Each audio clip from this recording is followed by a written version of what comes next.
ponto de ordem, como sempre com o bastonário da Ordem dos Advogados, João Massano. Boa noite, doutor, bem-vindo. Vamos começar por uma expressão que se está a tornar cada vez mais conhecida, infelizmente, a manosfera, assim é que é. E é uma tendência muito propalada pelas redes sociais.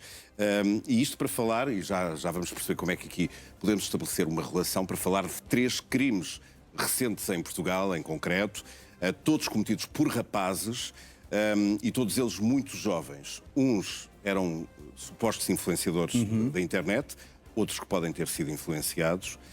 Estamos a falar do crime de Vagos, um miúdo de 14 anos que matou a tiro a mãe. A própria mãe. O da Lourinhã, que um rapaz de 16 anos, durante uma visita de estudo, violou e sequestrou duas raparigas. Não... Enfim, mas sim, o caso não foi julgado, é o caso que... mas existem provas nesse sentido, pelo menos. E ainda o caso da violação coletiva de Loures.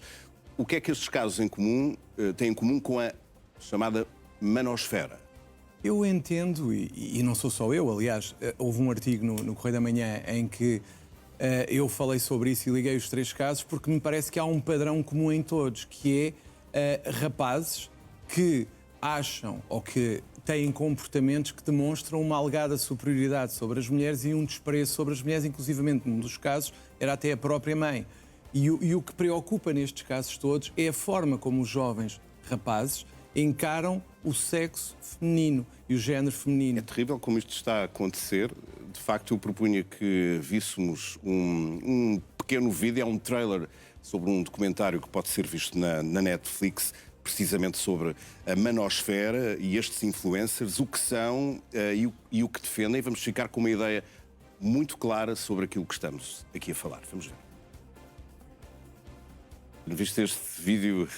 Eu vi a série e sim, mas para os espectadores que não percebem exatamente ou que estão a ser confrontados pela primeira vez com a expressão a manosfera, para perceberem aquilo de que estamos a falar, mas aqueles crimes que referíamos há pouco, acredita que resultam deste tipo de evangelização quase, eu acho que Instagramers e influencers do YouTube? Eu acho que sim, eu acho que resulta de uma cultura que se instalou em que o homem tem que ser o macho.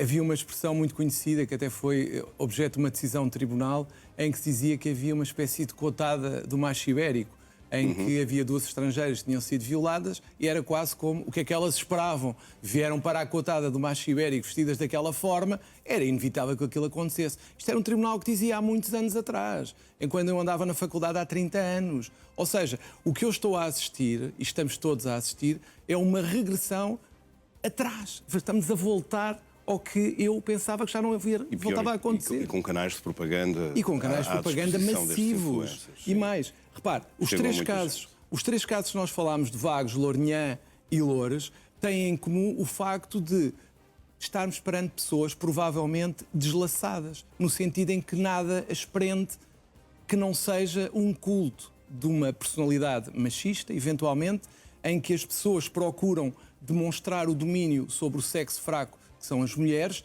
A questão da igualdade de género não existe.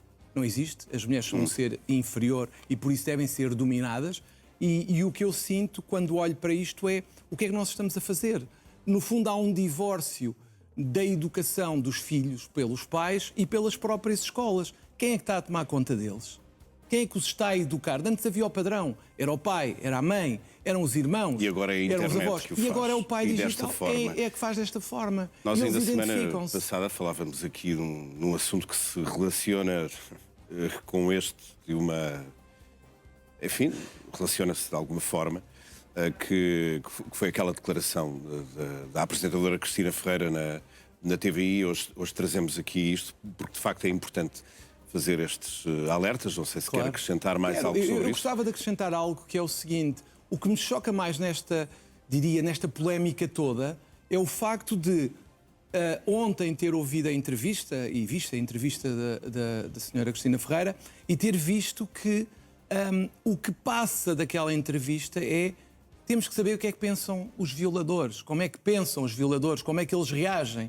Eu volto a dizer, o não é não, mesmo que sejam 1, 2, 3 ou 4, com ou sem adrenalina. Se a mulher diz que não quer, o homem tem que perceber que não quer. E há uma coisa que eu acho que era importante sublinhar aqui, que é o seguinte: quando nós vimos esta situação, quando nós analisamos esta situação, eu pergunto, falamos dos violadores, o que é que eles pensavam, falamos da Cristina Ferreira e a vítima. Quem é que está a pensar no que a vítima? Eu não ouço ninguém a dizer como é que está, o que é que ela teve, como é que se sente neste momento. Eu imagino, se eu fosse pai, como falámos na semana passada, daquela rapariga, eu estava num estado lastimável. E ela, como é que ela se está a sentir ao ler tudo isto que aparece por todo o lado? E dela não se fala. E dela não se fala. Do que ela sente. Vamos para já voltaremos, não a este assunto, mas ao caso de Vagos em particular, é porque foi conhecido o desfecho esta semana, já lá iremos. Para já outro tema, o financiamento dos partidos políticos e a regra do anonimato das empresas ou das pessoas particulares que fazem os donativos. Se por um lado se entenda a lógica da descrição, por outro fica aqui evidente a falta de escrutínio público com que podemos ser confrontados a partir deste momento. O que é que devia prevalecer, no seu entendimento? Se me parece, eu olho para isto e sinceramente, não posso concordar. A vida pública tem, naturalmente, riscos.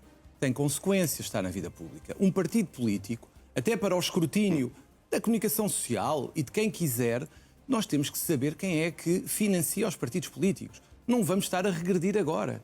Nós temos que saber, ainda para mais com tudo o que se passa à nossa volta, é muito importante saber se, por acaso, há algum trade-off com algum financiamento. E isso só se sabe se nós sabemos quem são os financiadores dos partidos políticos. Mas entendo o argumento, por exemplo, que é levantado por algumas pessoas sobre a discriminação de que os doadores podem ser alvo. No fundo, o que está aqui em causa, só para que as pessoas percebam, sem grandes técnicas jurídicas, é o que foi entendido foi o voto é secreto. Por isso, se eu souber quem financia, eu vou saber em quem vota. Ora, nós sabemos perfeitamente que há pessoas, primeiro, que podem dizer publicamente em quem votam, não são proibidas por isso, e, por outro lado, há pessoas que financiam vários partidos, portanto, não é por aí o problema. Sim.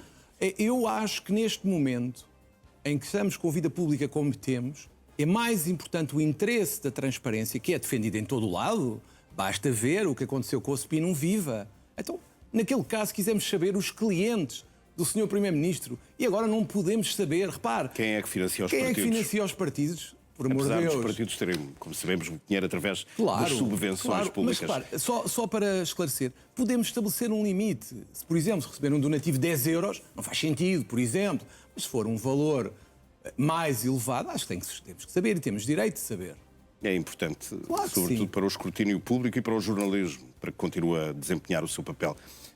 Vamos então ao caso da semana. Já aqui falámos de Vagos, o rapaz que matou a mãe, que era vereadora da Câmara Municipal, foi condenado a 3 anos de internamento num centro educativo. Antigamente eram conhecidos como as casas de correção. Casas de correção. Concorda com esta sentença? Aqui voltamos a ter um caso que tivemos a semana passada em termos de decisão, porque eu li muitos comentários na internet, aliás, até naquele artigo que fiz, vi comentários nesse sentido. Há uma revolta muito grande no sentido de mata a mãe e só apanha 3 anos. Estamos a falar de um rapaz de 14 anos. Estamos a falar de um rapaz de 14 anos. É que essa é que é a questão. A responsabilidade penal começa aos 16. Mas podia começar antes. Mas, de qualquer forma, porque é que não são mais anos de medida tutelar? Porque há o limite dos 3 anos. A lei diz que, quando é menor, o limite é 3 anos. E ele está em regime de internamento fechado. Estará em regime de internamento fechado. Portanto, é o mais grave nestas circunstâncias. A questão que se coloca aqui, como também tivemos na semana passada noutra situação, é se esta lei se justifica ou não. Porque ainda por cima temos situações de falta de emoção, não demonstrou arrependimento, poderá voltar a cometer um ato similar segundo o que vinha na sentença. Portanto, o que nós temos que ponderar é se deve manter, atendendo à evolução da sociedade e dos jovens, esta idade limite dos 16 anos para a responsabilidade criminal. Porque nós estamos a falar de uma responsabilidade, como disse há pouco, para ser mais fácil de entender, correcional. Ainda é alguém que não deve ser imputável criminalmente. Não fala da reflexão. É a tal reflexão da lei. Mas qual é a sua? Portugal devia alargar esse limite? Eu acho que neste momento, atendendo a tudo o que se está a passar, temos que ponderar muito bem determinadas normas que existem, se para prevenir futuros casos como este, não deve haver alguma revisão da idade da imputabilidade criminal. Falamos agora de um caso do passado que regressou aos focos e às nossas atenções por estes dias. O caso do homicídio de Carlos Castro. O Observador fez um podcast, divulgou as fotos e vídeos do processo, que eram desconhecidos até agora. A CMTV está a fazer exatamente o mesmo. É verdade que Renato Seabra continua preso. Segundo eu sei, o caso será avaliado, mas só daqui a 10 anos. Como é que este assunto volta assim aos mídias? Eu sei que estamos aqui no grupo da CMTV. Existe uma liberdade total para se dizer o que se quer. O que eu entendo é que é perigoso nós estarmos a romancear, a dramatizar crimes que foram extraordinariamente mediáticos, como foi o caso. Porque o agressor está preso, tem familiares, tem pessoas que vão ser necessariamente prejudicadas pela divulgação de tudo o que aconteceu, tem inclusivamente familiares da própria vítima e todos vão ficar, creio, incomodados com o que está a acontecer. Não me parece correto, tão em cima do acontecimento, estamos a fazer dramatizações de um episódio que foi largamente noticiado em todo o lado. Isso faz parte da comunicação hoje em dia, como sabe, até as séries. Eu sei.